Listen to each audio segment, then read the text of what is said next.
আসসালামু আলাইকুম, রূপা রান্নাঘরে সবাইকে জানাই স্বাগত। আজকে আমি রান্না করব মাটন কুরমা। এখানে আমি 600 গ্রাম মাটন নিয়েছি।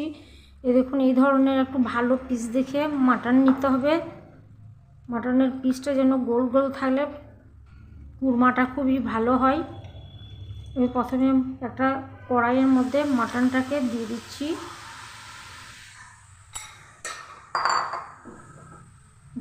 তেজপাতা, পেঁয়াজ, দুটো পেঁয়াজ দিয়েছি, বড় দুটো পেঁয়াজ দিয়ে দিচ্ছি। লঙ্কার গুঁড়ো, কাঁচা জিরে ধনের গুঁড়ো, স্বাদ মতো লবণ দিয়ে দিচ্ছি।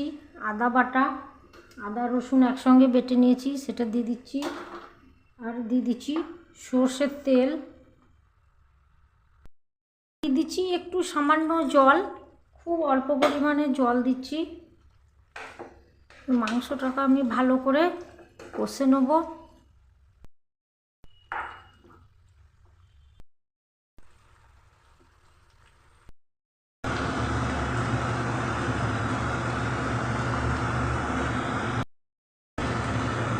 দেখুন, মাংস থেকে আমার কত জল বেরিয়েছে। আমি খুবই অল্প জল দিয়েছি।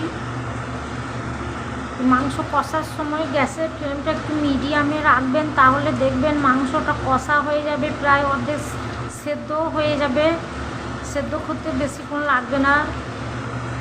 আর কুরমা যখনই যে কোনো কুরমা করবেন, কুরমাতে কখনো হলুদ দিবেন না। কুরমাতে হলুদ দিতে হয় না। এটা লঙ্কা আর সর্ষের তেলেই অনেকটা কালার চলে আসে। আমি এইভাবে আস্তে আস্তে করে কুরমাটাকে কষে নেব।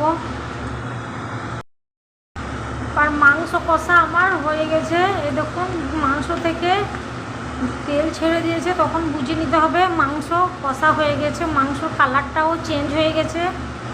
এবার আমি হালকা গরম জল দিয়ে মাংসটাকে একটু সেদ্ধ করে নেব। মাংস কষতে কষতে প্রায় আমার সেদ্ধ হয়ে গেছে, আর বেশিক্ষণ সেদ্ধ করতে লাগবে না। এবার আমি দিয়েছি পরিমাণ মতো জল দিয়ে ঢেকে আমি মিডিয়াম আছে মাংসটাকে আরেকটু সেদ্ধ করে নেব।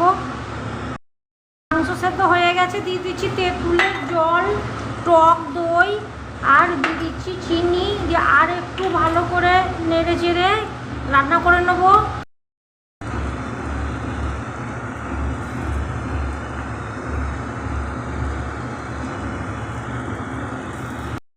ছোটো কড়াইয়ের মধ্যে একটু পেঁয়াজ দিচ্ছি হাফ, আর দিয়ে দিচ্ছি 1 চামচ ঘি দিয়ে একটা বেরেস্তা তৈরি করে নেব।